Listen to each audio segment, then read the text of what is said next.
तर आज आपण चाललो होतो पहिल्यांदा इस्कॉन मंदिरात. तर तुम्हाला दाखवतो काय काय केलं मी तिथे. सकाळी 5 वाजता उठलो मी. तर स्वागतम मंडळी, मी आहे सूर्यादी आणि आज आपण जाणार आहे इस्कॉन मंदिरात. रविवारी सकाळी सकाळी कधी मी इतक्या लवकर उठत नाही, पण आज नेमकं मंदिरात जायचं होतं, ते पण प्रभूंच्या. तर उठलो बाई आणि बाई सकाळी सगळे काम सोडले आणि मी नुसतं व्हिडिओज काढून राहिलो याड्यावानी. पण तो पण पार्ट आहे माझा लाईफचा. सगळ्या गोष्टी फायनली झाल्या. आलो मी मस्त कपडे घालून खाली आणि मग आपली रंभा काढली आणि चाललो अपसकच्या घरी. भाई अभिषेकचं शॉर्ट फॉर्म आहे अपसक, मी काढलंय ते. आणि फायनली अपसक भाऊशी भेट झाली. सकाळचं पवित्र वातावरण आणि मोकळे रस्ते बघून मी तर रंभा एकदम जोरात पळवली.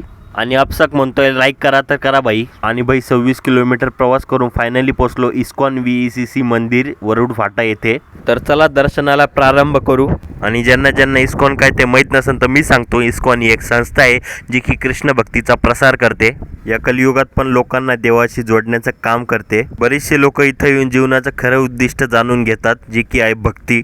आणि या मंदिराचं अजून डेव्हलपमेंट चालू होतं आणि एक प्रभूजी आले आणि त्यांनी आम्हाला मंदिर पूर्ण दाखवलं. आणि इथं भव्य सभामंडप होता आणि बघता बघता शृंगार आरती सुरू झाली. मला काहीच माहिती नव्हतं प्रोसिजर काय आहे, नेमकं कसं करावं लागतं, पण देवाची निर्मळ भक्ती मनात ठेवली आणि उभं राहिलो. आणि माझ्या आत्तापर्यंतच्या जीवनात मी जगन्नाथ भगवानची मूर्ती पहिल्यांदा डोळ्यासमोर पाहिली. मोबाईलमध्ये तर बघितलीच होती, पण डोळ्याचे पारणं फिटले माझे. आणि मग गुरुआरती सुरू झाली आणि गुरुआरतीमध्ये एकदम डान्स करत गुरुआरती झाली मस्तपैकी. आणि माझे तर डोळे जगन्नाथ भगवानवरच अडकले होते आणि शंखाचा आवाज ऐकून मन प्रसन्न झालं.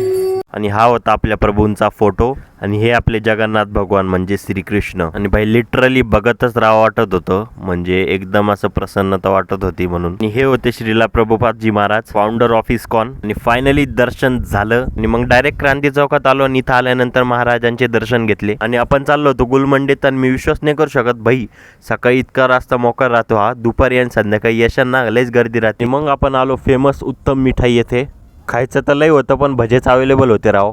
मग काय एका ठिकाणी कचोरी आणि ढोकळा घेतला. भाई लाईक करा, अभिषेक दुसऱ्यांदा म्हणलाय आता. आणि मग आलो जगतपालन हरकडं. दिल बाग बाग हो गए यार. आणि मग बाहेर आलो आणि टरबूज घेतलं बाई. आणि आज ऊन लय तापलेलं होतं राव आणि त्यामुळे कूलरची गरज पडली राव, नाही तर मस्त उन्हाळ्यात पावसाळा चालू होता. आणि जसं की तुम्ही कालच्या ब्लॉग मध्ये बघितलं, आपलं बाळ रडत होतं, म्हणजे कुलंट लीक होत होतं. लगेच डॉक्टरकडे नेलं, अपॉइंटमेंट घेतली लगेच. डॉक्टर साहेबांनी लगेच चेकअप सुरू केलं बाळाचं. फॉल्ट कळाला, रेडिएटर रिपेअर करावं लागन. मग बाळाला ठेवलं ऍडमिट आणि घरी आलो आणि श्रीखंड खाऊ म्हणलं, डोकं थंड करू. आणि आज होता आईचा दिवस म्हणजे मदर्स डे. तर मम्मी आणि मी आलो होतो बाहेर जेवण करायला. पैसे मम्मीच देणार आहे सध्या तरी, I am not capable for that. आणि भाई तो दिवस पण लांब नाही आहे, मी लवकरच करन ते पण.